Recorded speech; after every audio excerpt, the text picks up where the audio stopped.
The way that I would customize or kitbash my 1:12 scale action figures, Action Force followers, and G.I. Joe classified series is based on the concept of keeping it as real as possible. So all three of these figures have their own videos. So if you wish to check out how each of these figures are built, then they are on my playlist.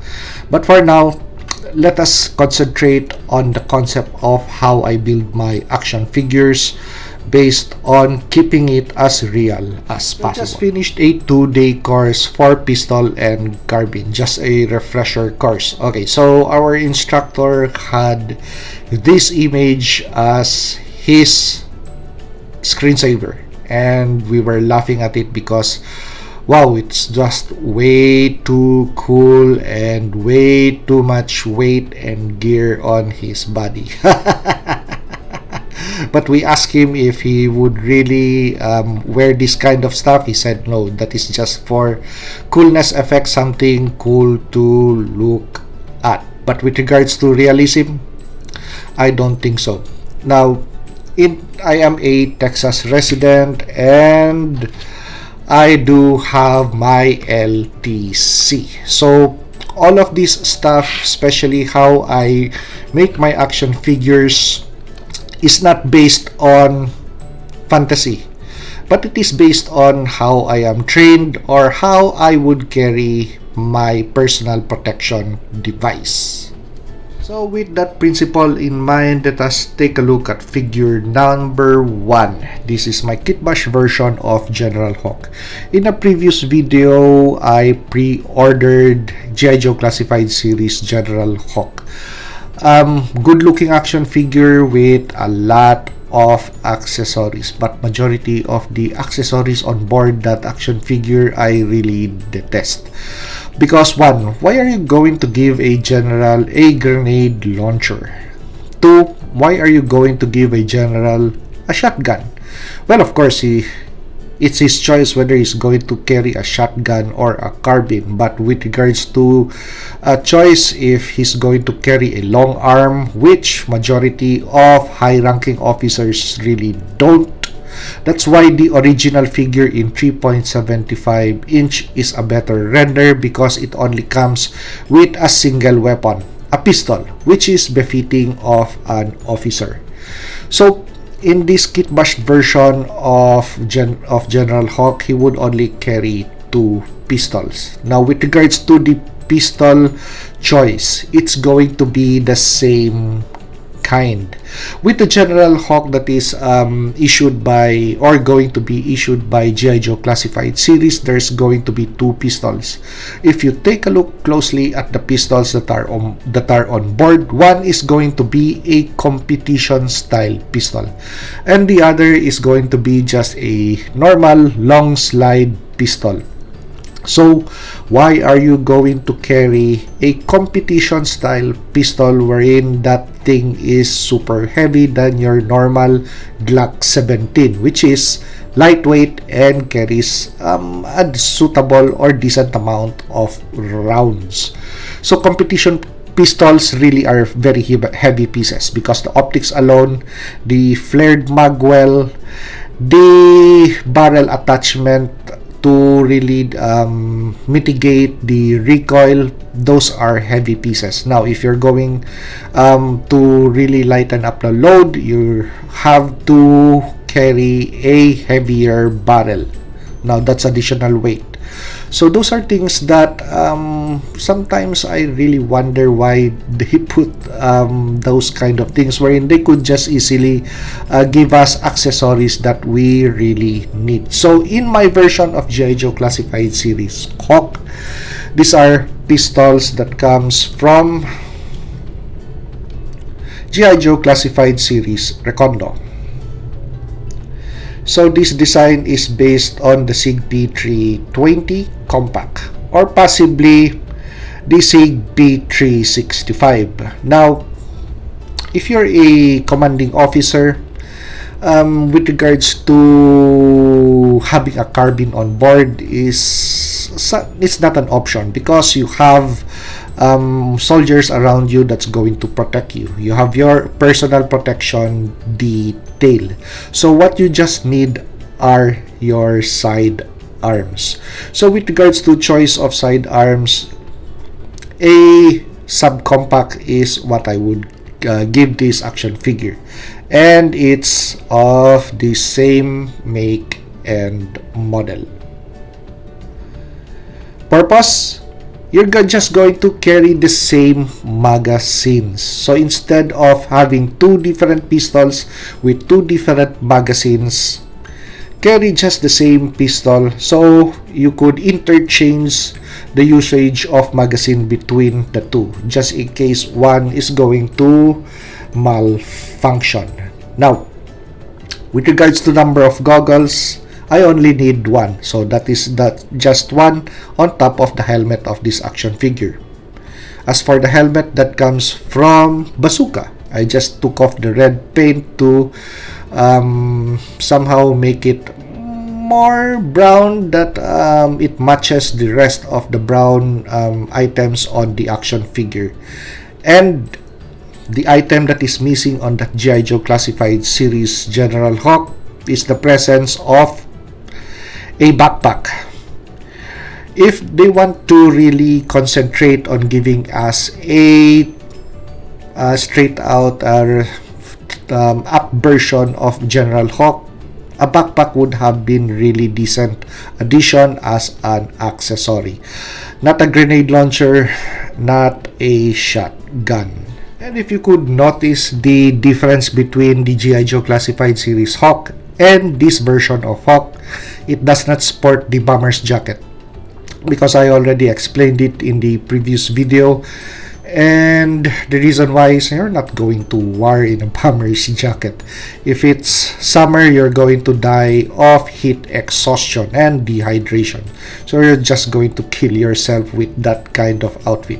So this version is better off with short sleeves and a sports jacket that could hold on to stuff, and just a shoulder harness toward the other pistol. So let's take a look at the other action figures, the two other figures. So let's take a look at figure number 2 and figure number 3. Different loadouts, heavier loadout, lighter loadout, loadout based on an SRT or Special Response Team, or your former SWAT or Special Weapons and Tactics loadout. So this is going to be Army Combat Medic loadout.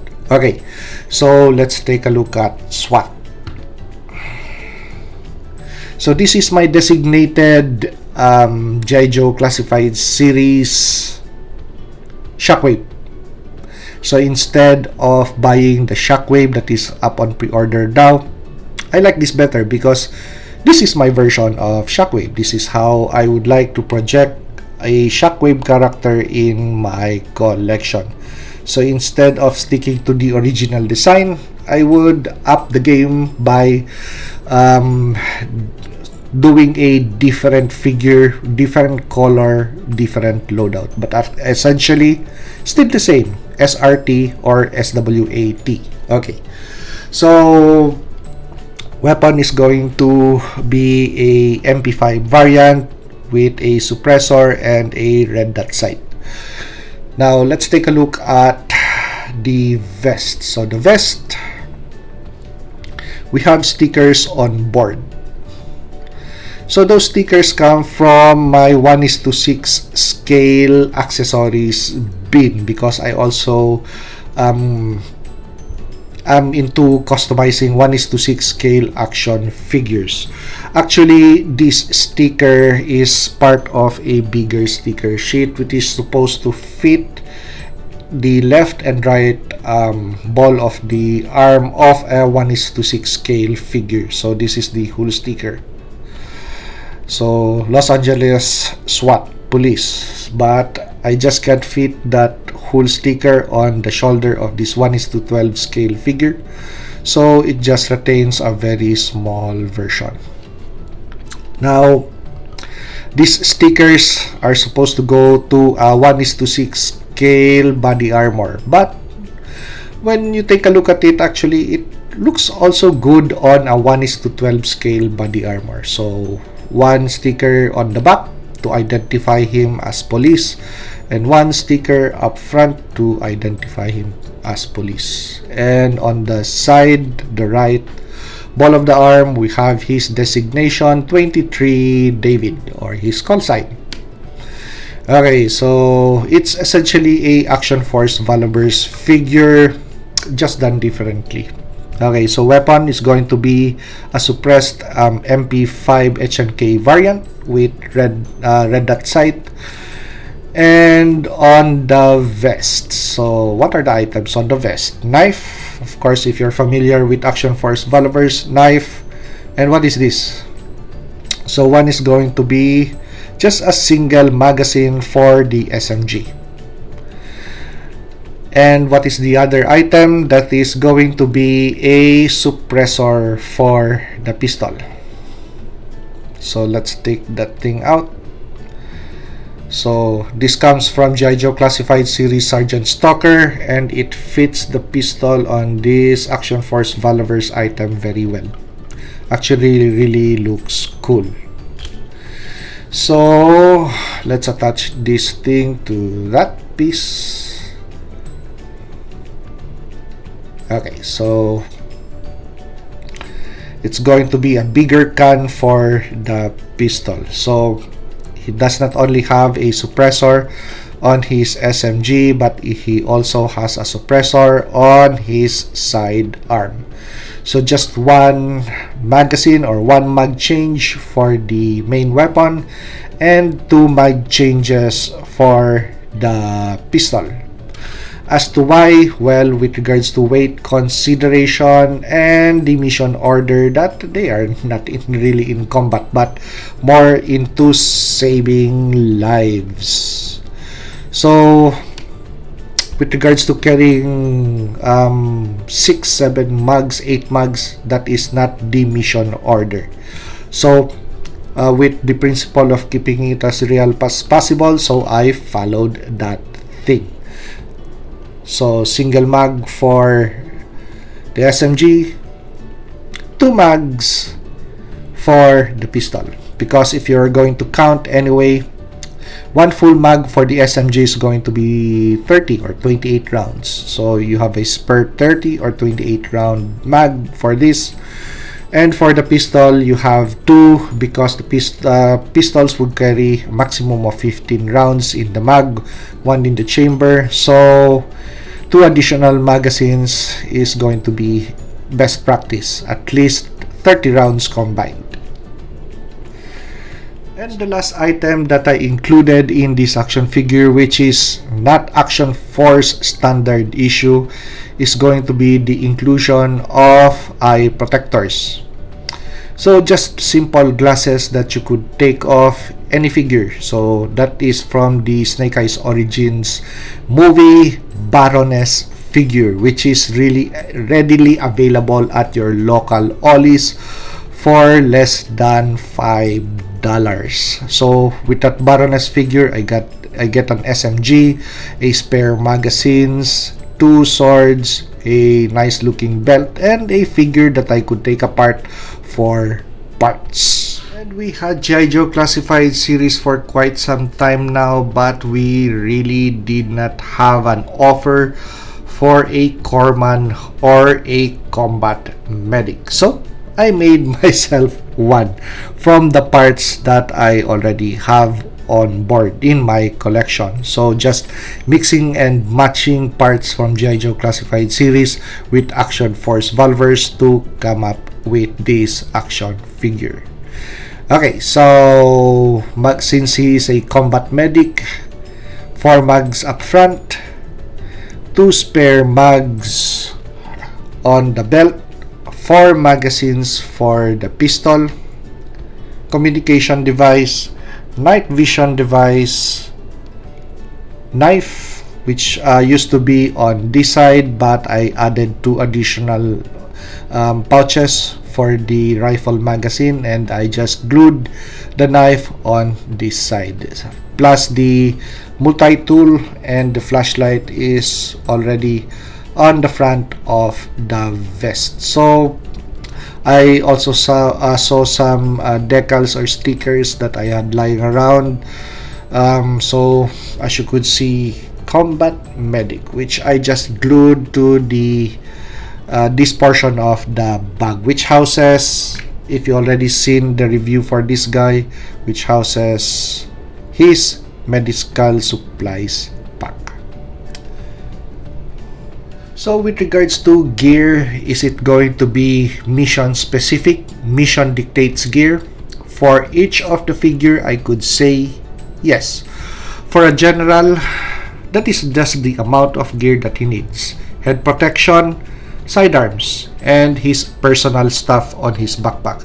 With regards to a SRT, a special response team officer, or an HRT, hostage and rescue team officer, or the older acronym special weapons and tactics, that is the amount of gear that they would carry.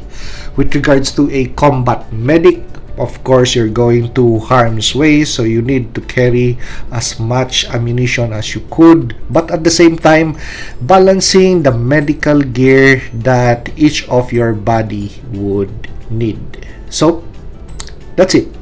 So, each figure, each gear, well thought of in accordance to mission specific thing, and keeping it as real as possible. So if you like this review, like, comment, and subscribe to help me grow my channel, and see you on the next action figure or just add content. Look at that, that is really a disaster. So that is my Avengers display, so that is end game which I need to really fix later. So once again, if you like this review, like, comment, and subscribe to help me grow my channel, and see you on the next action figure or custom action figure review.